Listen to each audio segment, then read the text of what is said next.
meu irmão, olá, minha irmã. Um ótimo dia a você. Seja bem-vindo a mais um devocional Crescendo no Senhor. Hoje, domingão. Deus abençoe a sua vida. Dia 16 de agosto, são exatamente 1 hora da tarde, né? Os nossos domingos estão um pouco diferentes, né? A gente não grava de manhã cedo, a gente às vezes grava lá fora, às vezes aqui dentro. Hoje nós estamos aqui dentro. E estamos aqui também para finalizar essa parte final do versículo 41, do capítulo 41. A gente está no versículo 47 em diante. O que acontece nesse contexto final desse capítulo? Isso aqui é uma preparação para o próximo momento na vida de José, que é reencontrar a sua família de uma forma diferente, numa outra posição. Deus mudou e convergiu toda a vida de José. Lembrando, né, que José saiu da terra de Canaã, vendido como escravo aos midianitas, e agora é governador do Egito. Deus fez com que José pudesse mudar toda a sua história. A presença de Deus na vida de José foi o diferencial. O que a gente vai ler aqui na parte final desse capítulo? A provisão de Deus e a prosperidade de Deus na vida de José com os seus filhos, com aquilo que vai acontecer e também com o relato daquele sonho sendo constatado com a realidade, com o dia a dia. Vamos fazer a leitura então. Capítulo 41, versículo 47 diz assim: Nos 7 anos de fartura, a terra produziu abundantemente, e juntou José todo o mantimento que houve na terra durante os 7 anos e guardou nas cidades. Mantimentos do campo ao redor de cada cidade foi guardada na mesma cidade. Assim ajuntou José muito cereal, como tanto quanto as areias do mar, até perder de conta, porque ia além das suas possibilidades de medir. Antes de chegar à fome, José teve o privilégio de ter 2 filhos, aos quais deu a Senate, filha de Potifera, sacerdote de On. O primogênito de José se chama Manassés, pois disse: Deus me fez esquecer todos os meus trabalhos na casa do meu pai. Eu queria fazer um ponto aqui nesse capítulo, né? Versículo 51, queria dar uma parada. Manassés, né? O filho de José, o primogênito de José. Manassés, quem é Manassés? Manassés é o primeiro filho, o filho que nasceu com a filha de Potifara, né? De Potifera, a sacerdote do deus On, um deus que os egípcios consagravam todas as suas coisas das primícias. O que vai acontecer dentro dessa realidade? Manassés, ele vem como uma resposta de Deus para o sofrimento e o coração de José. José agora vai receber da parte de Deus o privilégio de ser pai.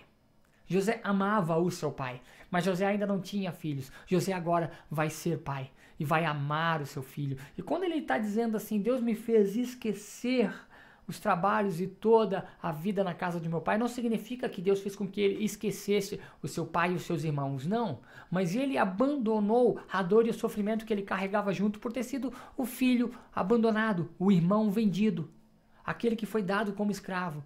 Ele conseguiu experimentar na parte de Deus a cura para as suas doenças emocionais, para os seus sentimentos. Ele conseguiu experimentar da parte de Deus a cura para a sua enfermidade emocional e sentimental. E ele agora cede perdão aos irmãos. Ele não teve ainda a possibilidade de ter o contato com os seus irmãos, mas agora ele já os perdoa. Ele teve em Manassés a restauração de todos os seus sentimentos e emoções. E isso é importante. Do ponto de vista humano, podemos dizer que José venceu a dor e a dificuldade. Por quê? Porque ele venceu a amargura. E a amargura, ela é como uma âncora, né? Quando a gente não vence a amargura, quando a gente não abandona aquele peso daquele prejuízo que trouxeram pra gente, a gente carrega essa pessoa dentro do nosso coração, sendo como uma âncora para o nosso crescimento. José, então, em Manassés, encontra esse refrigério. Mas aí ele vai falar o seguinte: e também o segundo filho ele teve, e chamou de Efraim, e disse: Deus me fez ser próspero na terra da minha aflição.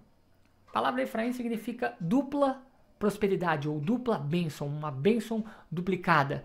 Efraim, ele vem então como uma bênção duplicada na vida de José. Deus fez com que Efraim nascesse no lugar onde José deveria ter sido escravizado e ali possivelmente morrer como escravo, agora ele é governador do Egito. E ele não é só governador do Egito, mas ele também tem agora uma família, para dizer, sua. Isso é maravilhoso. Na continuidade dos versículos, a gente vai ver o que vai acontecer.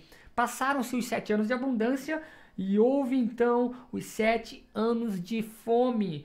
José, como havia predito, veio uma grande fome e no Egito havia pão. Versículo 55. Sentindo toda a terra do Egito fome, chamou o povo a Faraó por pão. O Faraó disse aos egípcios: vão até José e façam o que ele vos dizer. Havendo, pois, fome sobre a terra, abriu José os celeiros e vendia aos egípcios, porque a fome prevaleceu em toda a terra do Egito. E todas as terras vizinhas ao Egito também tiveram fome e vieram comprar de José, porque a fome se prevaleceu em todo o mundo. Está preparado o contexto para o reencontro de José e os seus irmãos, o seu pai posteriormente.